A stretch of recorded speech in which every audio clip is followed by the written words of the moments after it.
आज इस वीडियो में हम अकबर का जो राजपूत नीति था उसकी चर्चा करेंगे। हम सभी अध्ययन कर चुके हैं किताब बुक में 16वीं शताब्दी के उत्तर भारतीय राजनीति में राजपूत राज्यों का बहुत ही महत्वपूर्ण स्थान था। दिल्ली सल्तनत की कमजोरी का लाभ उठाकर राजपूताना में अनेक सशक्त राजपूत राज्यों का उदय हुआ, जिसमें अंबर, मेड़ता, गोंडवाना, मेवाड़, रणथंभौर, कालिंजर और मारवाड़ के राज्य प्रमुख थे। राजपूत अपने आन बान और शान के लिए विख्यात थे। उनमें विरोचित गुण कूट कूट कर भरे हुए थे। यद्यपि इन राज्यों में आपसी वैमनस्य एवं प्रतिस्पर्धा की भावना भी विद्यमान थी, तथापि वे विदेशियों से मुक्त होकर स्वतंत्र रूप से अपनी सत्ता स्थापित करने का प्रयास कर रहे थे। बाबर, शेर शाह और हुमायूं तीनों को इनसे संघर्ष करना पड़ा था। अकबर के समक्ष भी राजपूतों से निपटने की समस्या थी। मुगल साम्राज्य का विस्तार भी राजपूतों के सहयोग के बिना असंभव था। अतः अकबर को राजपूतों का सहयोग मिल जाने के पश्चात बहुसंख्यक हिंदुओं का समर्थन भी प्राप्त हो जाता। एक कुशल राजनीतिज्ञ होने के कारण अकबर भारतीय राजनीति में राजपूतों के महत्व को समझता था। उसने राजपूतों के प्रति एक निश्चित नीति अपनाई। जहाँ तक संभव हो राजपूतों के प्रति उदारता, सहिष्णुता, सद्भावना एवं सहयोग की नीति अपनाई। अकबर के राजपूत नीति को प्रभावित करने वाले कुछ प्रमुख तत्व निम्न प्रकार थे। पहला था, इसमें सबसे महत्वपूर्ण था अकबर का व्यक्तिगत झुकाव। व्यक्तिगत तौर पर अकबर राजपूतों की मैत्री को पसंद करता था। वह उनके वीरता और स्वामी भक्ति से बहुत ही प्रभावित था। अकबर का जन्म जिन स्थितियों में हुआ था और अमरकोट के राजपूत राज्य ने जिस प्रकार हुमायूं की सहायता की थी, उसे अकबर कभी भूल नहीं सका था। वह अपने आप को राजपूतों का ऋणी समझता था एवं उसके साथ सम्मानजनक व्यवहार करना चाहता था। अकबर में धार्मिक सहिष्णुता भी थी और सिर्फ विधर्मी होने की वजह से सताना नहीं चाहता था। अकबर यह भी समझता था कि वह लालची, स्वार्थी मुगल अमीरों की अपेक्षा वीर, साहसी, स्वामी भक्त और वचन के पक्के राजपूतों की मैत्री पर अधिक भरोसा कर सकता है। इसलिए उसने राजपूतों की तरफ मैत्री का हाथ बढ़ाया। भारतीयों का विश्वास प्राप्त करना भी उसका एक मुख्य कारण था। वह इस बात को समझता था कि मुगलों को अभी भी विदेशी और लुटेरा ही समझा जाता है, इसलिए भारतीय जनता की सहानुभूति मुगलों के साथ नहीं है। राजपूतों की मैत्री प्राप्त कर अकबर बहुसंख्यक हिंदुओं का समर्थन प्राप्त करना चाहता था, जो नवस्थापित मुगल राज्य की सुरक्षा एवं सुदृढ़ता के लिए अत्यंत आवश्यक था। राजपूताना की जो भौगोलिक स्थिति थी उसके वह भी अकबर के विचारों को प्रभावित करती थी, क्योंकि दिल्ली, आगरा में कोई राजनीतिक सूझबूझ रखने वाला शासक नहीं था। इन राज्यों की अपेक्षा नहीं की जा सकती थी। राजपूताना दिल्ली की सीमा से सटा हुआ था। इसलिए इससे हमेशा आक्रमण होने की संभावना बनी रहती थी। इसलिए बिना इन राज्यों को अपने प्रभाव में लिए राजधानी और अंततः पूरे साम्राज्य को सुरक्षित रखना कठिन था। इसे अपना मित्र बनाकर अकबर अपने दो उद्देश्यों की पूर्ति एक साथ ही कर लेना चाहता था। वो राजधानी की सुरक्षा एवं साम्राज्य विस्तार के लिए अन्य दिशाओं में प्रयास करने का अवसर प्राप्त करना। इसलिए अकबर ने राजपूतों को अपने पक्ष में लाने का निश्चय किया था। अकबर राजपूतों के चारित्रिक गुण से भी प्रभावित था। अकबर का राजपूतों के आकृष्ट होने का एक प्रबल कारण था उसकी चारित्रिक विशेषताएं एवं जातिगत गुण। राजपूत वीर योद्धा के रूप में विख्यात थे। उनकी वीरता और साहस से अकबर अत्यंत प्रभावित था। वे युद्ध में वीर गति प्राप्त करना गौरव की बात समझते थे। वे अपने वचन के भी पक्के थे। स्वामी भक्ति की भावना भी उनमें कूट कूट कर भरी थी। एक बार वे जिसका साथ देते थे उसके साथ विश्वासघात नहीं करते थे। उनकी मित्रता प्राप्त कर लेने से अकबर को वीर अविश्वासी साथी मिल जाते, जिसका उपयोग अपने राज्य की सुरक्षा एवं शत्रुओं के दमन में कर सकता था। वीर सैनिकों की भी प्राप्ति अकबर को राजपूतों से मित्रता हो जाने के पश्चात हो जानी थी। अकबर की सेना में मध्य एशियाई जातियों की संख्या अधिक थी, परंतु वहाँ की राजनीतिक अवस्था की स्थिति में उसे वहाँ से और अधिक सैनिक मिलना संभव नहीं था। दूसरी तरफ समाज के विस्तार के अकबर के लिए सेना का पुनर्गठन भी आवश्यक था।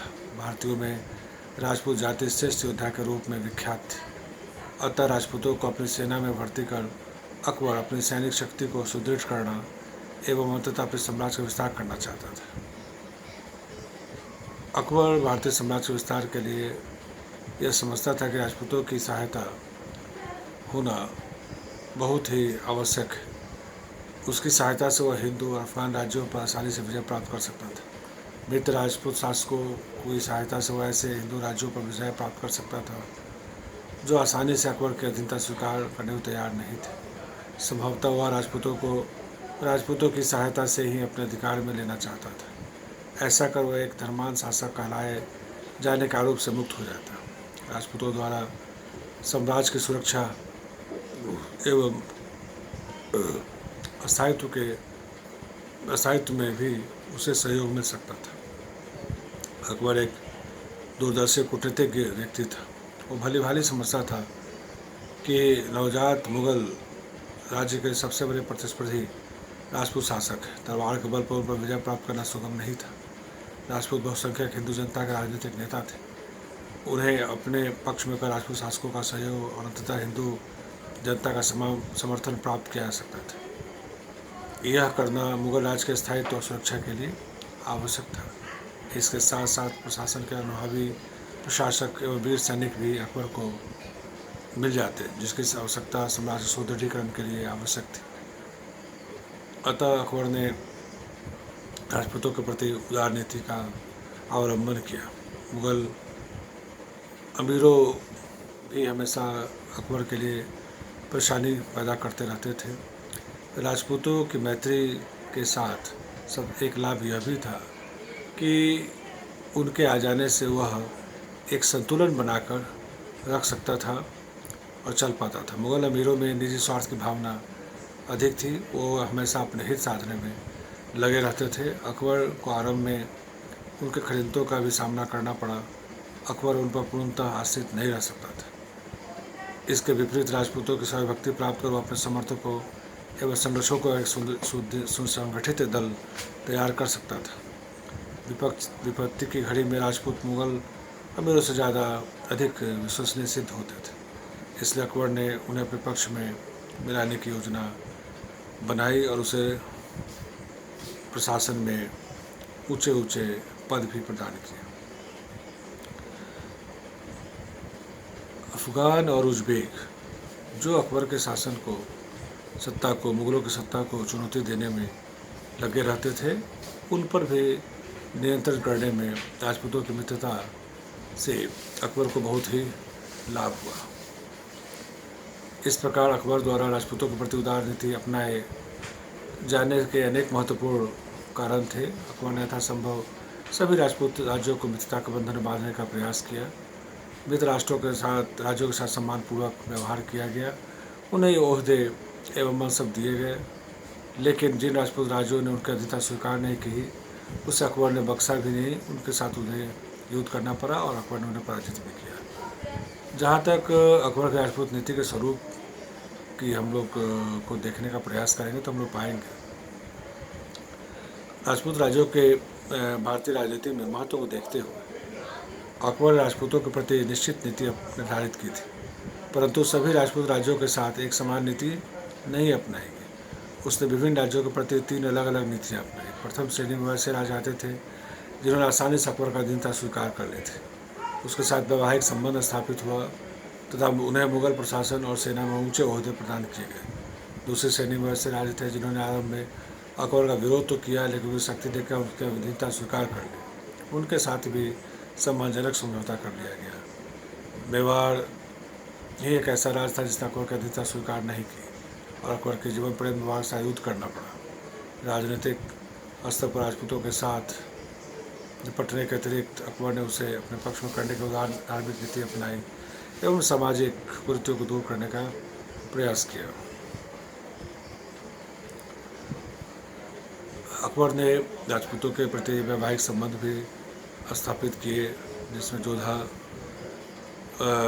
के साथ जो उसकी शादी हुई वो इतिहास में सबसे अधिक प्रसिद्ध है। 1562 ईस्वी अकबर अजमेर में अम्बेर के राजा भारमल ने अकबर से भेंट का प्रतिनिधित्व स्वीकार किया। अपने पुत्री का विवाह भी अकबर के साथ किया था। राजपूतों को अपने पक्ष में मिलाने के लिए अकबर ने मुगल प्रशासन, सेना और दरबार में महत्वपूर्ण स्थान प्रदान किया। सेना में भारी संख्या में राजपूतों की भर्ती हुई। उन्हें सेनापति के पद भी सौंपे गए।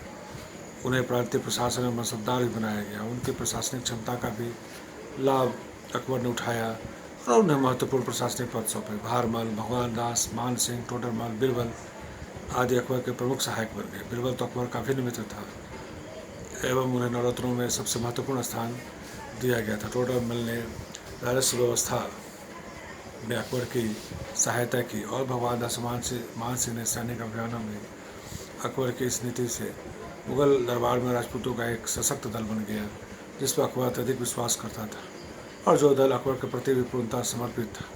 फलतः दरबार में मुगल अमीरों का प्रभाव पहले की अपेक्षा कम हो गया। अकबर ने हिंदुओं पर के प्रति सहानुभूति, सहिष्णुता का परिचय दिया। उसने धार्मिक स्वतंत्रता प्रदान की। 1563-64 में उसने जजिया कर को भी वापस कर ले लिया। हिंदुओं के धर्म परिवर्तन पर भी रोक लगा दिया। उसने हिंदुओं को उनके जो पर्व थे उसने स्वयं भी हिंदू पर्व दशहरा, दीपावली, होली, रक्षाबंधन मनाना आरंभ किया। वह हिंदुओं के समान तिलक भी लगाने लगा। राजपूत सरदारों को भी तिलक लगा के दरबार में आने की आज़ादी भी दे दी गई। शाही महल की हिंदू रमणियों को धार्मिक स्वतंत्रता मिली। हिंदुओं का विश्वास प्राप्त करने के अकबर ने हिंदुओं के तीर्थ स्थानों से मथुरा की यात्रा की। हिंदुओं प्रसिद्ध धर्म ग्रंथों से रामायण, महाभारत इत्यादि का फारसी में अनुवाद कराया। हिंदुओं के मुकदमों की सुनवाई के लिए हिंदू न्यायाधीशों की नियुक्ति की गई। अकबर इन कार्यों का राजपूतों और हिंदुओं के मस्तिष्क पर गहरा प्रभाव पड़ा। वे उसे अपना सच्चा हमदर्द और शुभचिंतक समझने लगे। परिणाम स्वरूप उन लोगों ने अकबर के विरोध का रास्ता छोड़कर मैत्री का मार्ग अपना लिया। विद्रोही राजपूतों का भी अकबर ने दमन भी किया और जिसमें मेवाड़ सबसे प्रमुख था और उसको समाप्त करके पूर्णतः अपने कब्जे में ले लिया। राजपूत नीति का महत्व जो है सबसे महत्वपूर्ण यह रहा कि उसने अपनी सत्ता को स्थापित करने में सफलता प्राप्त की। कहीं से भी उसका प्रतिरोध नहीं हुआ। 50 वर्षों में अकबर ने अपने सभी जो भी उसने अपने लक्ष्य निर्धारित किए थे उस सबों की सफलता पूर्वक पूरा किया। राजपूतों पर अकबर की नीति का एक घातक परिणाम भी पड़ा हो ऐसा दिखाई नहीं पड़ता है, परंतु अकबर मुगल साम्राज्य के लिए अत्यंत लाभकारी सिद्ध हुआ। इससे साम्राज्य की जड़ें सुदृढ़ हुई। राजपूतों ने पूरे मनोयोग से साम्राज्य की सेवा की। हिंदू शासकों की 4 पीढ़ियों को मुगल साम्राज्य की 4 पीढ़ियों ने एक साथ राजनीतिक सेवाएं, सेनापति का पद, महत्वपूर्ण मनसबदारी पद भी प्रदान किए। हिंदू मुस्लिम समन्वय एवं एकता की प्रक्रिया तीव्र हुई, जिसका परिणाम सांस्कृतिक विकास पर पड़ा। अकबर की राजपूत नीति की समीक्षा करते हुए इतिहासकारों ने कहा है कि इस नीति के परिणाम स्वरूप राजपूतों ने सम्राट के लिए हिंदुओं का समर्थन प्राप्त किया एवं उनके कारण धर्म एवं संस्कृति का एकीकरण हुआ। वस्तुतः मुगल साम्राज्य मुगल राजपूत भागीदारी थी, जिसके लिए राजपूतों ने अपना रक्त बहाया और अपना सर्वोच्च त्याग किया। आज के वीडियो में इतना ही।